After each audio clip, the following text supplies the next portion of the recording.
Transhumanism is a philosophical and intellectual movement which advocates the enhancement of the human condition by developing and making widely available sophisticated technologies able to greatly enhance longevity, mood, and cognitive abilities, and predicts the emergence of such technologies in the future.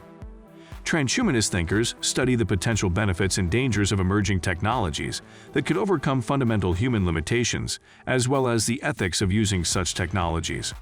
Some transhumanists believe that human beings may eventually be able to transform themselves into beings with abilities so greatly expanded from the current condition as to merit the label of posthuman beings.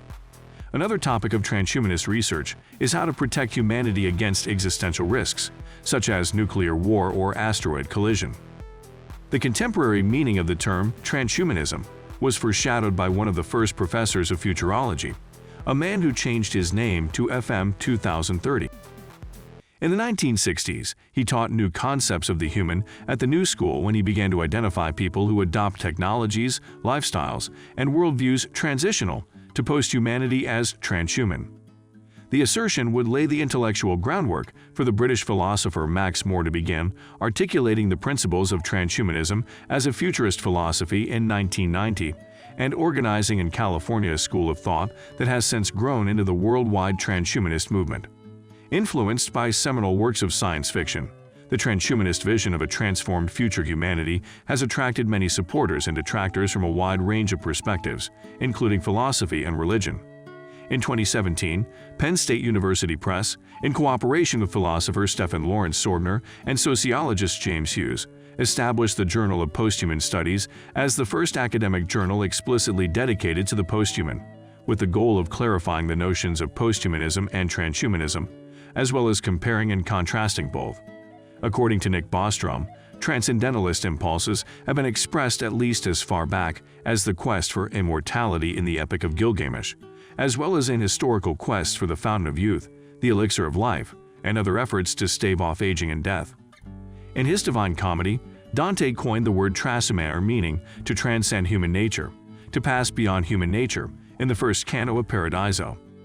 One of the early precursors to transhumanist ideas is Discourse on Method 1637 by René Descartes. In the discourse, Descartes envisioned a new kind of medicine that could grant both physical immortality and stronger minds. In his first edition of Political Justice, 1793, William Godwin included arguments favoring the possibility of earthly immortality, what would now be called physical immortality. Godwin explored the themes of life extension and immortality in his Gothic novel St. Leon, which became popular and notorious at the time of its publication in 1799, but is now mostly forgotten. St. Leon may have provided inspiration for his daughter, Mary Shelley's novel Frankenstein. There is debate about whether the philosophy of Friedrich Nietzsche can be considered an influence on transhumanism, despite its exaltation of the Übermensch over man or Superman, due to its emphasis on self-actualization rather than technological transformation. The transhumanist philosophies of Max More and Stephen Lawrence Sorbner have been influenced strongly by Nietzschean thinking. By way of contrast, the transhumanist declaration advocates the well-being of all sentients, whether in artificial intellects, humans, posthumans, or non-human animals.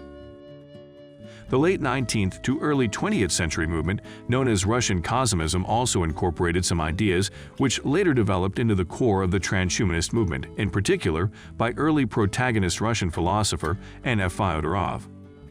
Fundamental ideas of transhumanism were first advanced in 1923 by the British geneticist J.B.S. Haldane in his essay Daedalus, Science in the Future, which predicted that great benefits would come from the application of advanced sciences to human biology, and that every such advance would first appear to someone as blasphemy or perversion, indecent and unnatural. In particular, he was interested in the development of the science of eugenics, ectogenesis, creating and sustaining life in an artificial environment, and the application of genetics to improve human characteristics, such as health and intelligence. His article inspired academic and popular interest. J.D. Bernal, a crystallographer at Cambridge, wrote The World, the Flesh and the Devil in 1929, in which he speculated on the prospects of space colonization and radical changes to human bodies and intelligence through bionic implants and cognitive enhancement. These ideas have been common transhumanist themes ever since. The biologist Julian Huxley is generally regarded as the founder of transhumanism after using the term for the title of an influential 1957 article. The term itself, however, derives from an earlier 1940 paper by the Canadian philosopher W.D. Lighthall. Huxley describes transhumanism in these terms. Up till now, human life has generally been, as Hobbes described it, nasty, brutish, and short. The great majority of human beings, if they have not already died young, have been afflicted with misery. We can justifiably hold the belief that these lands of possibility exist, and that the present limitations and miserable frustrations of our existence could be in large measure surmounted.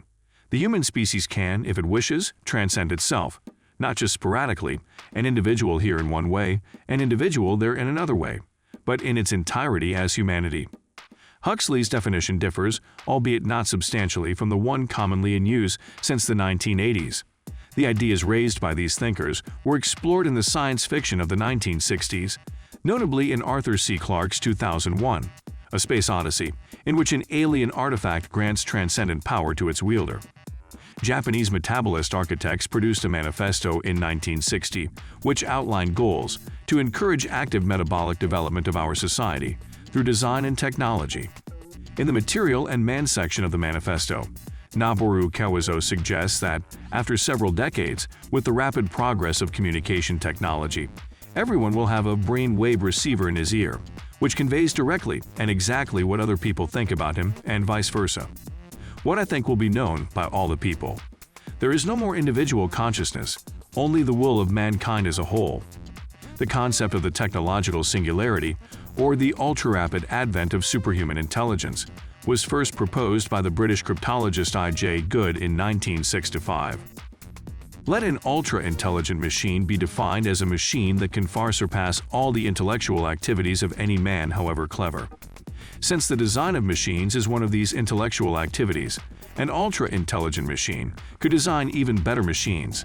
There would then unquestionably be an intelligence explosion, and the intelligence of man would be left far behind. Thus, the first ultra-intelligent machine is the last invention that man needs ever make. Computer scientist Marvin Minsky wrote on relationships between human and artificial intelligence beginning in the 1960s. Over the succeeding decades, this field continued to generate influential thinkers such as Hans Moravec and Raymond Kurzweil, who oscillated between the technical arena and futuristic speculations in the transhumanist vein. The coalescence of an identifiable transhumanist movement began in the last decades of the 20th century. In 1966, FM 2030, formerly FM Esfandiari, a futurist who taught new concepts of the human at the New School in New York City, began to identify people who adopt technologies, lifestyles, and worldviews transitional to post-humanity as transhuman. In 1972, Robert Ettinger, whose 1964 prospect of immortality founded the cryonics movement, contributed to the conceptualization of transhumanity with his 1972 Man into Superman.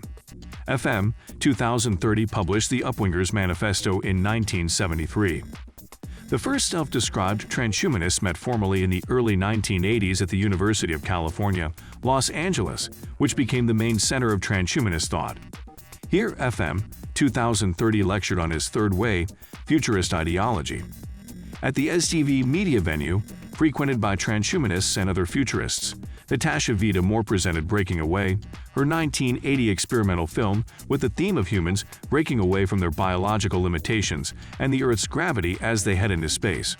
FM 2030 and Vita-More soon began holding gatherings for transhumanists in Los Angeles, which included students from FM 2030's courses and audiences from Vita-More's artistic productions. In 1982, Vita-More authored the Transhumanist Art Statement and, 6 years later, produced the cable TV show Trans-Century Update on Transhumanity, a program which reached over 100,000 viewers.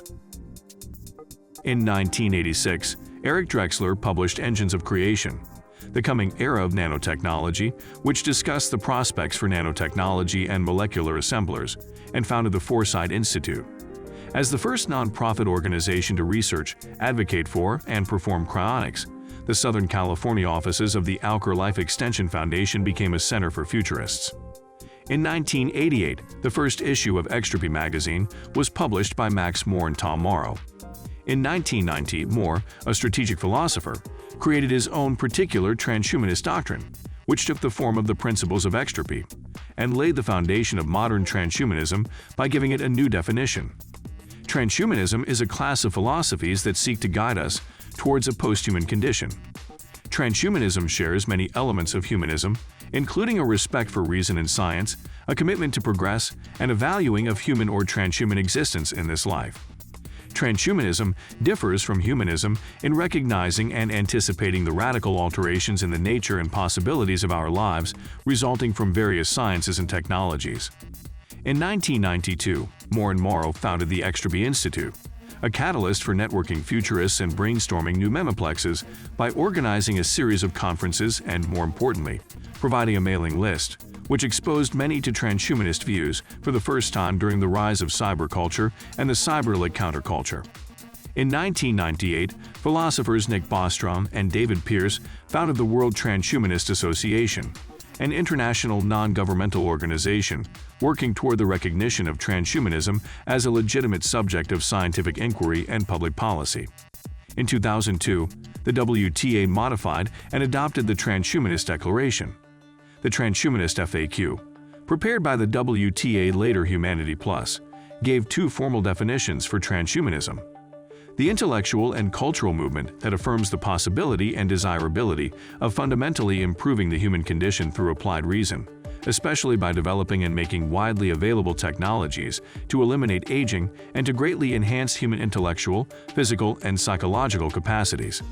The study of the ramifications, promises, and potential dangers of technologies that will enable us to overcome fundamental human limitations, and the related study of the ethical matters involved in developing and using such technologies. In possible contrast with other transhumanist organizations, WTA officials considered that social forces could undermine their futurist visions and needed to be addressed. A particular concern is the equal access to human enhancement technologies across classes and borders. In 2006, a political struggle within the transhumanist movement between the libertarian right and the liberal left resulted in a more center-leftward positioning of the WTA under its former executive director James Hughes. In 2006, the board of directors of the Entropy Institute ceased operations of the organization, stating that its mission was essentially completed. This left the World Transhumanist Association as the leading international transhumanist organization. In 2008, as part of a rebranding effort, the WTA changed its name to Humanity Plus. In 2012, the Transhumanist Longevity Party had been initiated as an international union of people who promote the development of scientific and technological means to significant life extension, that for now has more than 30 national organizations throughout the world. The Mormon Transhumanist Association was founded in 2006. By 2012, it consisted of hundreds of members. The first transhumanist elected member of a parliament has been Giuseppe Pitino in Italy. It is a matter of debate whether transhumanism is a branch of posthumanism and how this philosophical movement should be conceptualized with regard to transhumanism. The latter is often referred to as a variant or activist form of posthumanism by its conservative, Christian, and progressive critics. A common feature of transhumanism and philosophical posthumanism is the future vision of a new intelligent species, into which humanity will evolve and eventually will supplement or supersede it. Transhumanism stresses the evolutionary perspective, including sometimes the creation of a highly intelligent animal species by way of cognitive enhancement, example, biological uplift, but clings to a posthuman future as the final goal of participant evolution. Nevertheless, the idea of creating intelligent artificial beings proposed, for example, by roboticist Hans Moravec has influenced transhumanism. Moravec's ideas in transhumanism have also been characterized as a complacent or apocalyptic variant of posthumanism and contrasted with cultural posthumanism in humanities and the arts. While such a cultural posthumanism would offer resources for rethinking the relationships between humans and increasingly sophisticated machines, transhumanism and similar posthumanisms are, in this view, not abandoning obsolete concepts of the autonomous liberal subject, but are expanding its prerogatives into the realm of the posthuman. Transhumanist self-characterizations as a continuation of humanism and Enlightenment thinking correspond with this view. Some secular humanists conceive transhumanism as an offspring of the humanist freethought movement and argue that transhumanists differ from the humanist mainstream by having a specific focus on technological approaches to resolving human concerns, example, technocentrism, and on the issue of mortality. However, other progressives have argued that posthumanism, whether it be its philosophical or activist forms, amounts to a shift away from concerns about social justice, from the reform of human institutions, and from other Enlightenment preoccupations, toward narcissistic longings for a transcendence of the human body in quest of more exquisite ways of being. As an alternative, humanist philosopher Dwight Gilbert Jones has proposed a renewed Renaissance humanism through DNA and genome repositories, with each individual genotype DNA being instantiated as successive phenotypes bodies or lives via cloning, Church of Man, 1978. In his view, native molecular DNA continuity is required for retaining the self, and no amount of computing power or memory aggregation can replace the essential stink of our true genetic identity, which he terms genity. Instead, DNA/genome stewardship by an institution analogous to the Jesuits' 400-year vigil is a suggested model for enabling humanism to become our species' common credo, a project he proposed in his speculative novel The Humanist. 1000 Summers 2011, wherein humanity dedicates these coming centuries to harmonizing our planet and peoples. The philosophy of transhumanism is closely related to techno-self-studies, an interdisciplinary domain of scholarly research dealing with all aspects of human identity in a technological society and focusing on the changing nature of relationships between humans and technology. You awake one morning to find your brain has another lobe functioning. Invisible, this auxiliary lobe answers your questions with information beyond the realm of your own memory, suggests plausible courses of action, and asks questions that help bring out relevant facts. You quickly come to rely on the new lobes so much that you stop wondering how it works. You just use it. This is the dream of artificial intelligence. While many transhumanist theorists and advocates seek to apply reason, science, and technology for the purposes of reducing poverty, disease, disability, and malnutrition around the globe, transhumanism is distinctive in its particular focus on the applications of technologies to the improvement of human bodies at the individual level.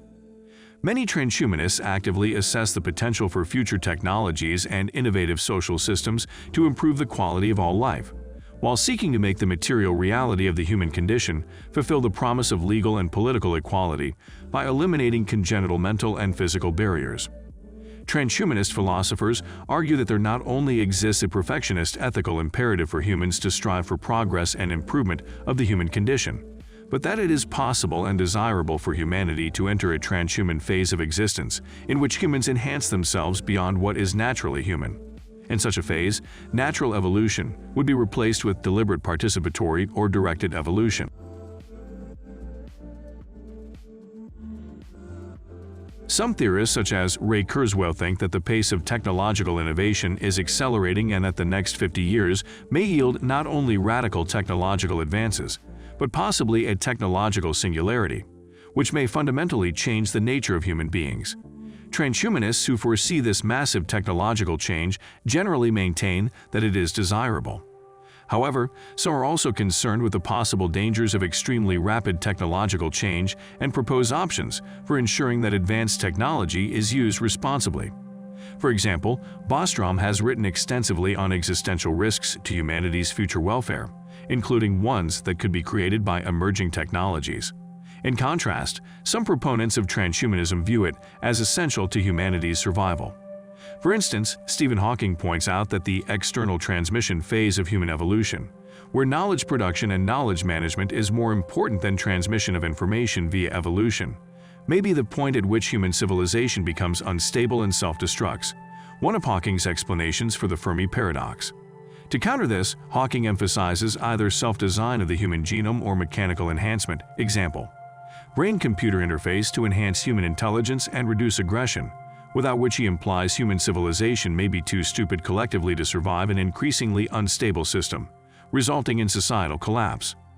While many people believe that all transhumanists are striving for immortality, it is not necessarily true. Hank Pellissier, managing director of the Institute for Ethics and Emerging Technologies 2011 to 2012, surveyed transhumanists. He found that of the 818 respondents, 23.8% did not want immortality. Some of the reasons argued were boredom, Earth's overpopulation, and the desire to go to an afterlife. Certain transhumanist philosophers hold that since all assumptions about what others experience are fallible, and that therefore all attempts to help or protect beings that are not capable of correcting what others assume about them, no matter how well-intentioned, are in danger of actually hurting them, all sentient beings deserve to be sapient. These thinkers argue that the ability to discuss in a falsification-based way constitutes a threshold that is not arbitrary, at which it becomes possible for an individual to speak for themselves in a way that is not dependent on exterior assumptions. They also argue that all beings capable of experiencing something deserve to be elevated to this threshold if they are not at it, typically stating that the underlying change that leads to the threshold is an increase in the preciseness of the brain's ability to discriminate. This includes increasing the neuron count and connectivity in animals, as well as accelerating the development of connectivity to shorten or ideally skip non-sapient childhood incapable of independently deciding for oneself.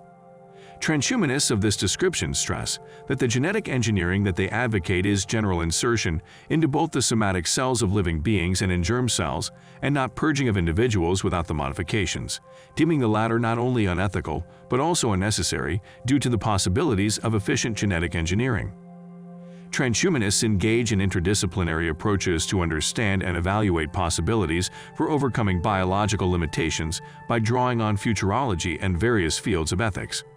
Unlike many philosophers, social critics, and activists, who place a moral value on preservation of natural systems, transhumanists see the very concept of the specifically natural as problematically nebulous at best and an obstacle to progress at worst. In keeping with this, many prominent transhumanist advocates, such as Dan Again, refer to transhumanism's critics, on the political right and left jointly, as bioconservatives or biolites, the latter term alluding to the 19th century anti-industrialization social movement that opposed the replacement of human manual laborers by machines. A belief of counter-transhumanism is that transhumanism can cause unfair human enhancement in many areas of life, but specifically on the social plane.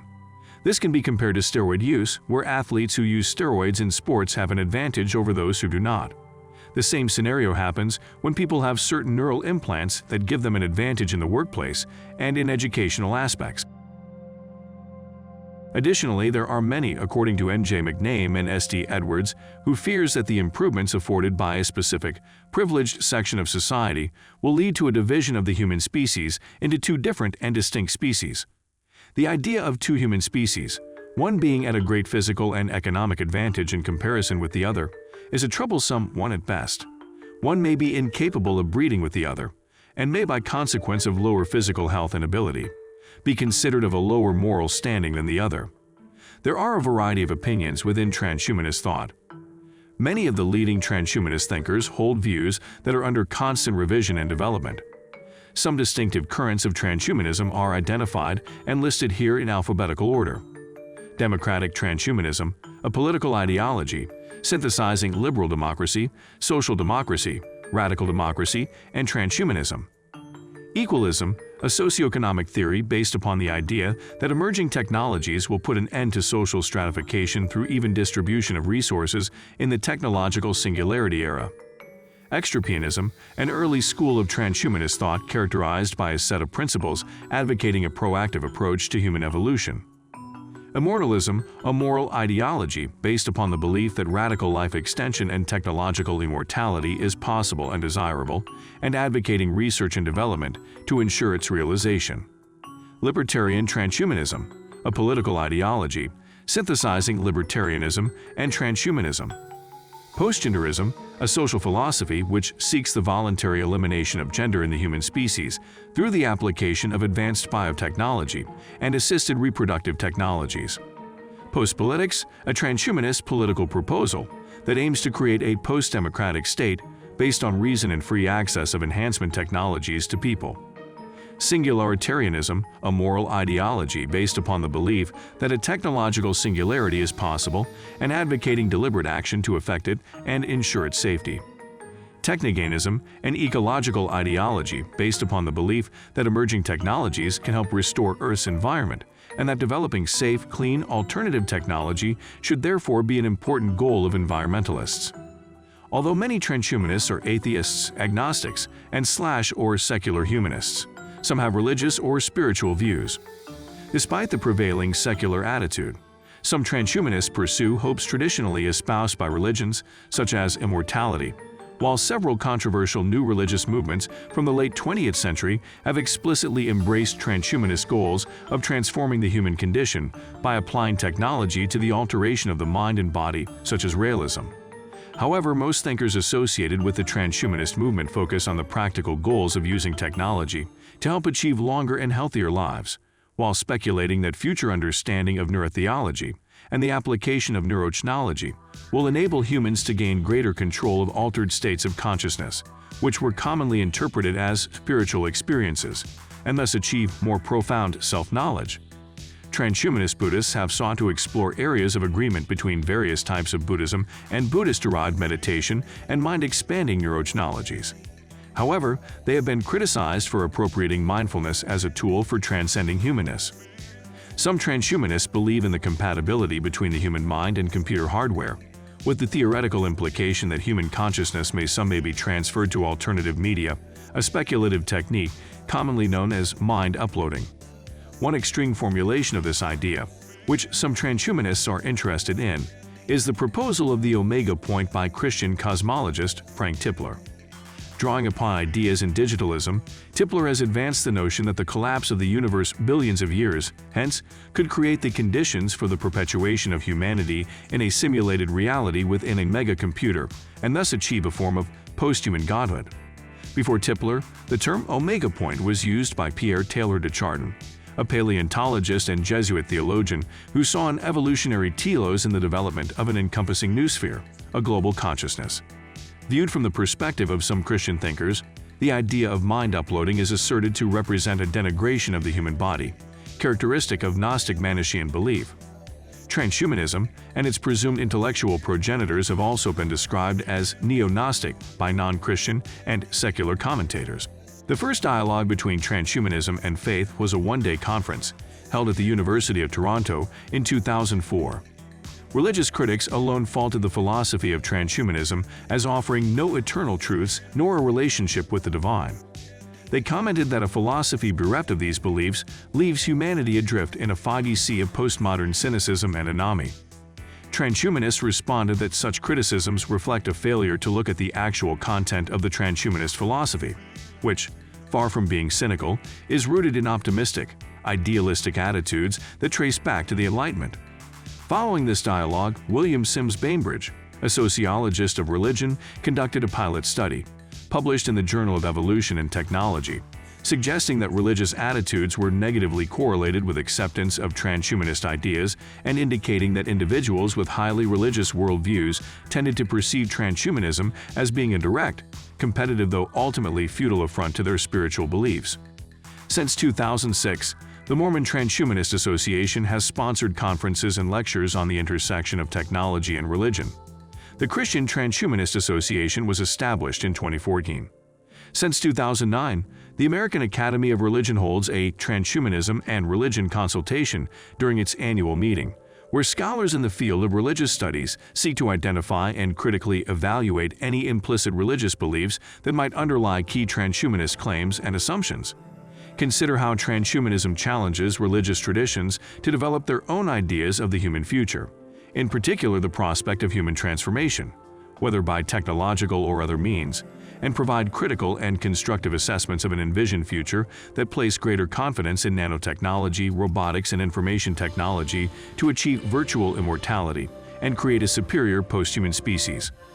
The physicist and transhumanist thinker Giulio Prisco states that cosmos religions based on science might be our best protection from reckless pursuit of superintelligence and other risky technologies. Prisco also recognizes the importance of spiritual ideas, such as the ones of Nikolai Fyodorovich Fyodorov, to the origins of the transhumanism movement. While some transhumanists take an abstract and theoretical approach to the perceived benefits of emerging technologies, others have offered specific proposals for modifications to the human body, including heritable ones. Transhumanists are often concerned with methods of enhancing the human nervous system, though some, such as Kevin Warwick, propose modification of the peripheral nervous system. The brain is considered the common denominator of personhood and is thus a primary focus of transhumanist ambitions. In fact, Warwick has gone a lot further than merely making a proposal. In 2002, he had a 100-electrode array surgically implanted into the median nerves of his left arm to link his nervous system directly with a computer and thus to also connect with the internet. As a consequence, he carried out a series of experiments. He was able to directly control a robot hand using his neural signals and to feel the force applied by the hand through feedback from the fingertips. He also experienced a form of ultrasonic sensory input and conducted the first purely electronic communication between his own nervous system and that of his wife, who also had electrodes implanted. As proponents of self-improvement and body modification, transhumanists tend to use existing technologies and techniques that supposedly improve cognitive and physical performance, while engaging in routines and lifestyles designed to improve health and longevity. Depending on their age, some transhumanists express concern that they will not live to reap the benefits of future technologies. However, many have a great interest in life extension strategies and in funding research in cryonics to make the latter a viable option of last resort, rather than remaining an unproven method. Regional and global transhumanist networks and communities with a range of objectives exist to provide support and forums for discussion and collaborative projects. While most transhumanist theory focuses on future technologies and the changes they may bring, many today are already involved in the practice on a very basic level. It is not uncommon for many to receive cosmetic changes to their physical form via cosmetic surgery, even if it is not required for health reasons. Human growth hormones attempt to alter the natural development of shorter children or those who have been born with a physical deficiency. Doctors prescribe medicines such as Ritalin and Adderall to improve cognitive focus, and many people take lifestyle drugs such as Viagra, Propecia, and Botox to restore aspects of youthfulness that have been lost in maturity. Other transhumanists, such as cyborg artist Neil Harbison, use technologies and techniques to improve their senses and perception of reality. Harbison's antenna, which is permanently implanted in his skull, allows him to sense colors beyond human perception, such as infrareds and ultraviolets. Transhumanists support the emergence and convergence of technologies including nanotechnology, biotechnology, information technology, and cognitive science, as well as hypothetical future technologies like simulated reality, artificial intelligence, superintelligence, 3D bioprinting, mind uploading, chemical brain preservation, and cryonics. They believe that humans can and should use these technologies to become more than human. Therefore, they support the recognition and/or protection of cognitive liberty, morphological freedom, and procreative liberty as civil liberties, so as to guarantee individuals the choice of using human enhancement technologies on themselves and their children. Some speculate that human enhancement techniques and other emerging technologies may facilitate more radical human enhancement no later than at the midpoint of the 21st century. Kurzweil's book The Singularity is Near and Michio Kaku's book Physics of the Future outline various human enhancement technologies and give insight on how these technologies may impact the human race. Some reports on the converging technologies and NBIC concepts have criticized their transhumanist orientation and alleged science-fictional character. At the same time, research on brain and body alteration technologies has been accelerated under the sponsorship of the U.S. Department of Defense, which is interested in the battlefield advantages they would provide to the super soldiers of the United States and its allies. There has already been a brain research program to extend the ability to manage information, while military scientists are now looking at stretching the human capacity for combat to a maximum 168 hours without sleep. Neuroscientist Anders Sandberg has been practicing on the method of scanning ultra-thin sections of the brain. This method is being used to help better understand the architecture of the brain. As of now, this method is currently being used on mice. This is the first step towards hypothetically uploading contents of the human brain, including memories and emotions, onto a computer. The very notion and prospect of human enhancement and related issues arouse public controversy. Criticisms of transhumanism and its proposals take two main forms: those objecting to the likelihood of transhumanist goals being achieved practical criticism, and those objecting to the moral principles or worldview sustaining transhumanist proposals, or underlying transhumanism itself ethical criticisms. Critics and opponents often see transhumanist goals as posing threats to human values. Some of the most widely known critiques of the transhumanist program are novels and fictional films. These works of art, despite presenting imagined worlds rather than philosophical analyses, are used as touchstones for some of the more formal arguments.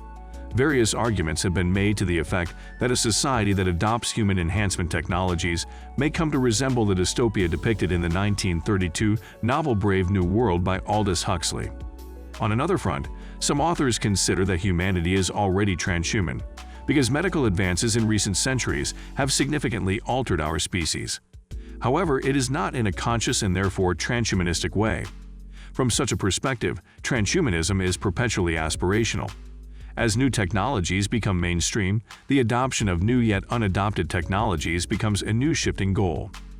In a 1992 book, sociologist Max Dublin pointed to many past failed predictions of technological progress and argued that modern futurist predictions would prove similarly inaccurate. He also objected to what he saw as scientism, fanaticism, and nihilism by a few in advancing transhumanist causes. Dublin also said that historical parallels existed between millenarian religions and communist doctrines. Although generally sympathetic to transhumanism, public health professor Gregory Stock is skeptical of the technical feasibility and mass appeal of the cyborgization of humanity predicted by Raymond Kurzweil, Hans Moravec, and Kevin Warwick. He said that throughout the 21st century, many humans would find themselves deeply integrated into systems of machines, but would remain biological. Primary changes to their own form and character would arise not from cyberware, but from the direct manipulation of their genetics, metabolism, and biochemistry. In her 1992 book Science as Salvation, philosopher Mary Midgley traces the notion of achieving immortality by transcendence of the material human body, echoed in the transhumanist tenet of mind uploading to a group of male scientific thinkers of the early 20th century, including J.B.S. Haldane and members of his circle. She characterizes these ideas as quasi-scientific dreams and prophecies, involving visions of escape from the body, coupled with self-indulgent, uncontrolled power fantasies. Her argument focuses on what she perceives as the pseudo-scientific speculations and irrational, fear of death-driven fantasies of these thinkers, their disregard for laymen, and the remoteness of their eschatological visions. Another critique is aimed mainly at alchemy, a portmanteau of alchemy and genetics, which Jeremy Rifkin defined as the upgrading of existing organisms and the design of wholly new ones with the intent of perfecting their performance. It emphasizes the issue of biocomplexity and the unpredictability of attempts to guide the development of products of biological evolution. This argument, elaborated in particular by the biologist Stuart Newman, is based on the recognition that cloning and germline genetic engineering of animals are error-prone and inherently disruptive of embryonic development. Accordingly, so it is argued, it would create unacceptable risks to use such methods on human embryos. Performing experiments, particularly ones with permanent biological consequences, on developing humans would thus be in violation of accepted principles governing research on human subjects. See the 1964 Declaration of Helsinki. Moreover, because improvements in experimental outcomes in one species are not automatically transferable to a new species without further experimentation, it is claimed that there is no ethical route to genetic manipulation of humans at early developmental stages. As a practical matter, however, international protocols on human subject research may not present a legal obstacle to attempts by transhumanists and others to improve their offspring by germinal choice technology. According to legal scholar Kirsten Rabe Smolinski, existing laws would protect parents who choose to enhance their child's genome from future liability arising from adverse outcomes of the procedure. Transhumanists and other supporters of human genetic engineering do not dismiss practical concerns out of hand, insofar as there is a high degree of uncertainty about the timelines and likely outcomes of genetic modification experiments in humans. However, bioethicist James Hughes suggests that one possible ethical route to the genetic manipulation of humans at early developmental stages is the building of computer models of the human genome, the proteins it specifies, and the tissue engineering he argues that it also codes for. With the exponential progress in bioinformatics, Hughes believes that a virtual model of genetic expression in the human body will not be far behind and that it will soon be possible to accelerate approval of genetic modifications by simulating their effects on virtual humans. Public health professor Gregory Stock points to artificial chromosomes as an alleged safer alternative to existing genetic engineering techniques. Thinkers who defend the likelihood of accelerating change point to a past pattern of exponential increases in humanity's technological capacities. Kurzweil developed this position in his 2005 book The Singularity is Near. It has been argued that, in transhumanist thought, humans attempt to substitute themselves for God. The 2002 Vatican Statement Communion and Stewardship. Human persons created in the image of God stated that changing the genetic identity of man as a human person through the production of an infrahuman being is radically immoral, implying that man has full right of disposal over his own biological nature. The statement also argues that creation of a superhuman or spiritually superior being is unthinkable, since true improvement can come only through religious experience and realizing more fully the image of God. Christian theologians and lay activists of several churches and denominations have expressed similar objections to transhumanism and claimed that Christians attain in the afterlife what radical transhumanism promises, such as indefinite life extension or the abolition of suffering. In this view, transhumanism is just another representative of the long line of utopian movements which seek to create heaven on earth. On the other hand, religious thinkers allied with transhumanist goals, such as the theologians Ronald Cole Turner and Ted Peters, hold that the doctrine of co-creation provides an obligation to use genetic engineering to improve human biology. Other critics target what they claim to be an instrumental conception of the human body in the writings of Marvin Minsky, Hans Moravec, and some other transhumanists. Reflecting a strain of feminist criticism of the transhumanist program, philosopher Susan Bordeaux points to contemporary obsessions with slenderness, youth, and physical perfection, which she sees as affecting both men and women, but in distinct ways, as the logical if extreme manifestations of anxieties and fantasies fostered by our culture.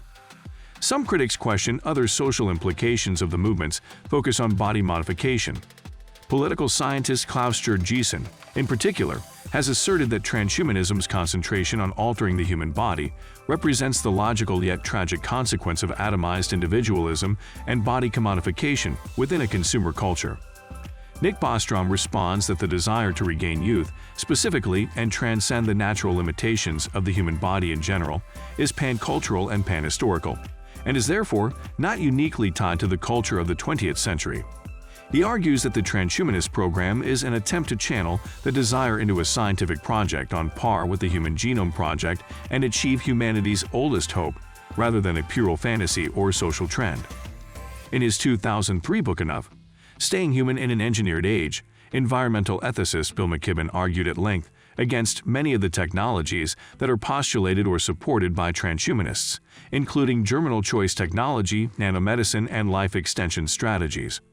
He claims that it would be morally wrong for humans to tamper with fundamental aspects of themselves or their children in an attempt to overcome universal human limitations, such as vulnerability to aging, maximum lifespan, and biological constraints on physical and cognitive ability.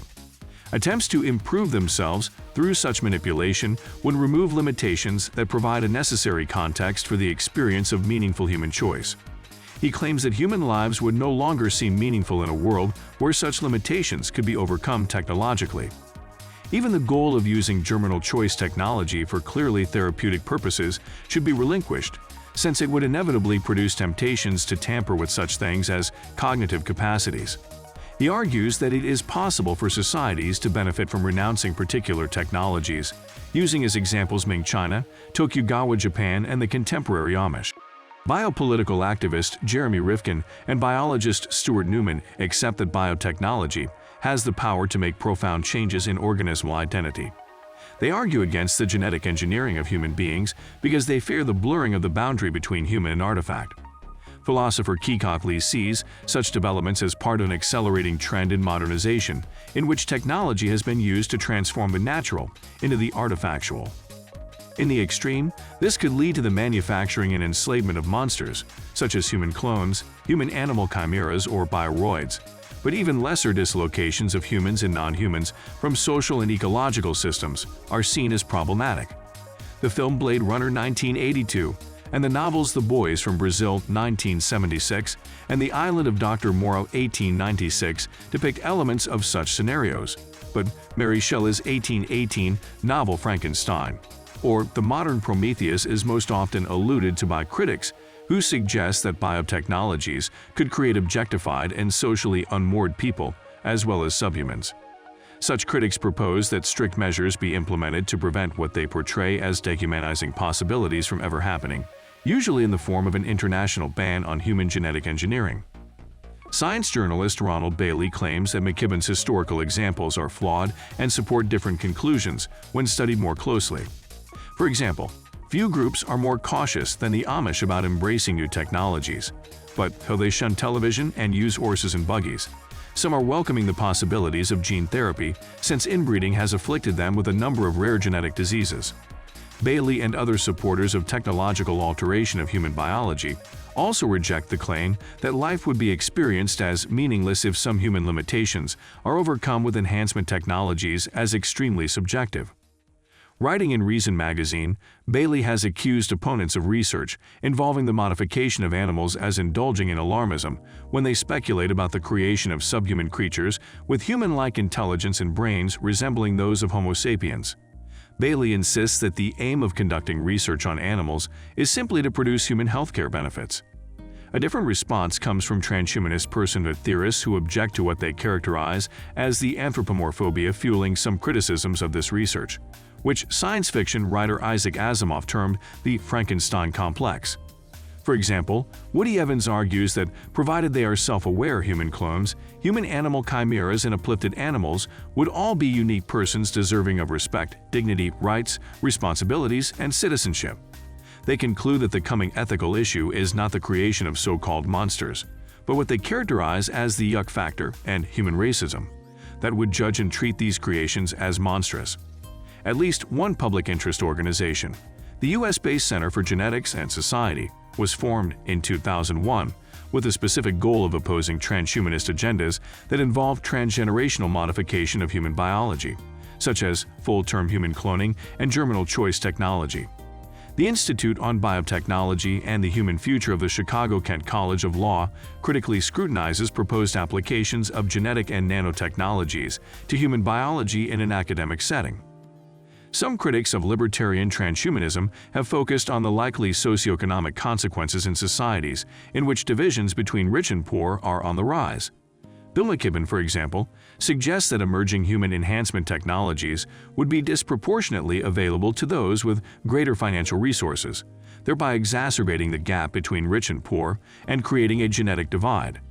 Even Lee M. Soper, the biologist and science writer who coined the term reprogenetics and supports its applications, has expressed concern that these methods could create a two-tiered society of genetically engineered haves and have-nots if social democratic reforms lag behind implementation of enhancement technologies. The 1997 film Gattaca depicts a dystopian society in which one's social class depends entirely on genetic potential and is often cited by critics in support of these views. These criticisms are also voiced by non-libertarian transhumanist advocates, especially self-described democratic transhumanists, who believe that the majority of current or future social and environmental issues, such as unemployment and resource depletion, need to be addressed by a combination of political and technological solutions, like a guaranteed minimum income and alternative technology. Therefore, on the specific issue of an emerging genetic divide due to unequal access to human enhancement technologies, bioethicist James Hughes, in his 2004 book Citizen Cyborg, Why Democratic Societies Must Respond to the Redesigned Human of the Future, argues that progressives, or more precisely, techno-progressives, must articulate and implement public policies, example, a universal healthcare voucher system that covers human enhancement technologies to attenuate this problem as much as possible, rather than trying to ban human enhancement technologies. The latter, he argues, might actually worsen the problem by making these technologies unsafe or available only to the wealthy on the local black market or in countries where such a ban is not enforced. Sometimes, as in the writings of Leon Kass, the fear is that various institutions and practices, judged as fundamental to civilized society, would be damaged or destroyed. In his 2002 book Our Posthuman Future, and in a 2004 Foreign Policy magazine article, political economist and philosopher Francis Fukuyama designates transhumanism as the world's most dangerous idea because he believes that it may undermine the egalitarian ideals of democracy in general and liberal democracy in particular through a fundamental alteration of human nature. Social philosopher Jurgen Habermas makes a similar argument in his 2003 book The Future of Human Nature, in which he asserts that moral autonomy depends on not being subject to another's unilaterally imposed specifications.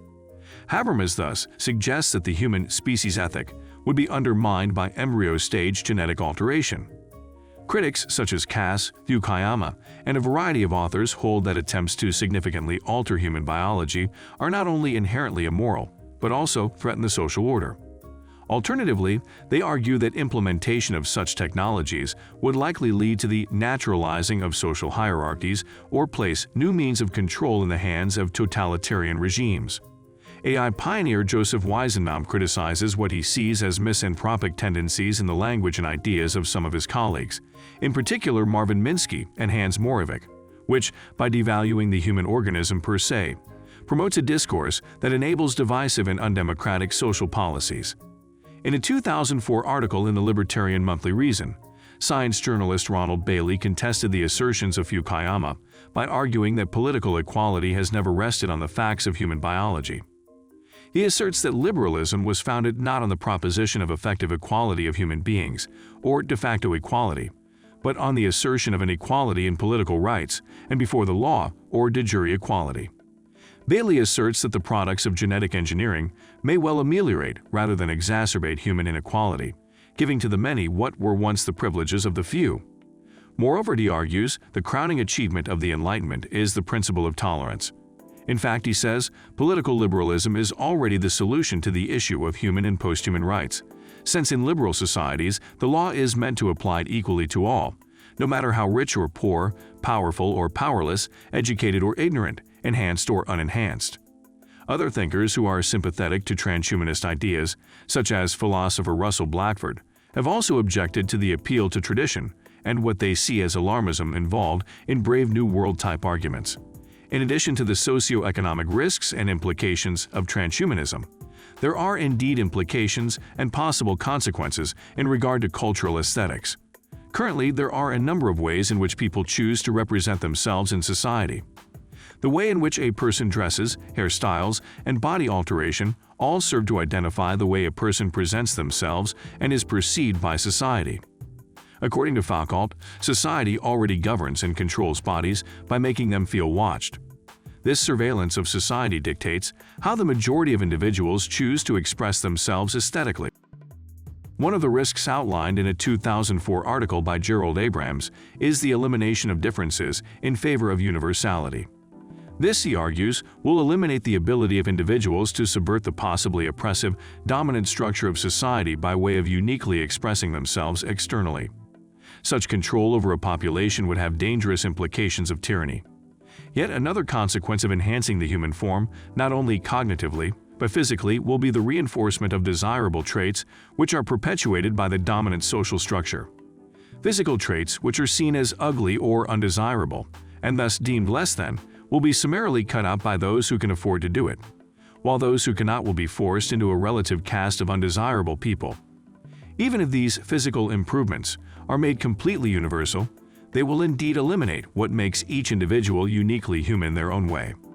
Some critics of transhumanism see the old eugenics, social Darwinist, and master race ideologies and programs of the past as warnings of what the promotion of eugenic enhancement technologies might unintentionally encourage.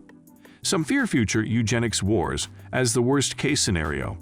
The return of coercive state-sponsored genetic discrimination and human rights violations, such as compulsory sterilization of persons with genetic defects, the killing of the institutionalized and, specifically, segregation and genocide of races perceived as inferior. Health law professor George Annas and technology law professor Laurie Andrews are prominent advocates of the position that the use of these technologies could lead to such human post-human caste warfare.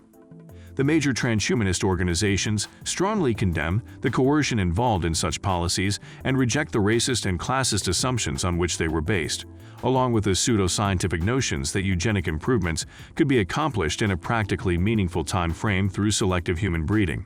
Instead, most transhumanist thinkers advocated eugenics, a form of egalitarian liberal eugenics. In their 2000 book From Chance to Choice, Genetics and Justice, non-transhumanist bioethicists Alan Buchanan, Dan Brock, Norman Daniels and Daniel Wickler have argued that liberal societies have an obligation to encourage as wide an adoption of eugenic enhancement technologies as possible so long as such policies do not infringe on individuals' reproductive rights or exert undue pressures on prospective parents to use these technologies to maximize public health and minimize the inequalities that may result from both natural genetic endowments and unequal access to genetic enhancements. Most transhumanists holding similar views nonetheless distance themselves from the term eugenics, preferring germinal choice or reprogenetics, to avoid having their position confused with the discredited theories and practices of early 20th century eugenic movements. In his 2003 book Our Final Hour, British astronomer Royal Martin Rees argues that advanced science and technology bring as much risk of disaster as opportunity for progress. However, Rees does not advocate a halt to scientific activity. Instead, he calls for tighter security and perhaps an end to traditional scientific openness. Advocates of the precautionary principle, such as many in the environmental movement, also favor slow, careful progress or a halt in potentially dangerous areas. Some precautionist believe that artificial intelligence and robotics present possibilities of alternative forms of cognition that may threaten human life. Transhumanists do not necessarily rule out specific restrictions on emerging technologies so as to lessen the prospect of existential risk. Generally, however, they counter that proposals based on the precautionary principle are often unrealistic and sometimes even counterproductive as opposed to the technogain current of transhumanism, which they claim is both realistic and productive. In his television series Connections, science historian James Burke dissects several views on technological change, including precautionism and the restriction of open inquiry. Burke questions the practicality of some of these views, but concludes that maintaining the status quo of inquiry and development poses hazards of its own, such as a disorienting rate of change and the depletion of our planet's resources. The common transhumanist position is a pragmatic one where society takes deliberate action to ensure the early arrival of the benefits of safe, clean, alternative technology, rather than fostering what it considers to be anti-scientific views and technophobia. Nick Bostrom argues that even barring the occurrence of a singular global catastrophic event, basic Malthusian and evolutionary forces facilitated by technological progress threaten to eliminate the positive aspects of human society. One transhumanist solution proposed by Bostrom to counter existential risks is control of differential technological development, a series of attempts to influence the sequence in which technologies are developed. In this approach, planners would strive to retard the development of possibly harmful technologies and their applications, while accelerating the development of likely beneficial technologies, especially those that offer protection against the harmful effects of others.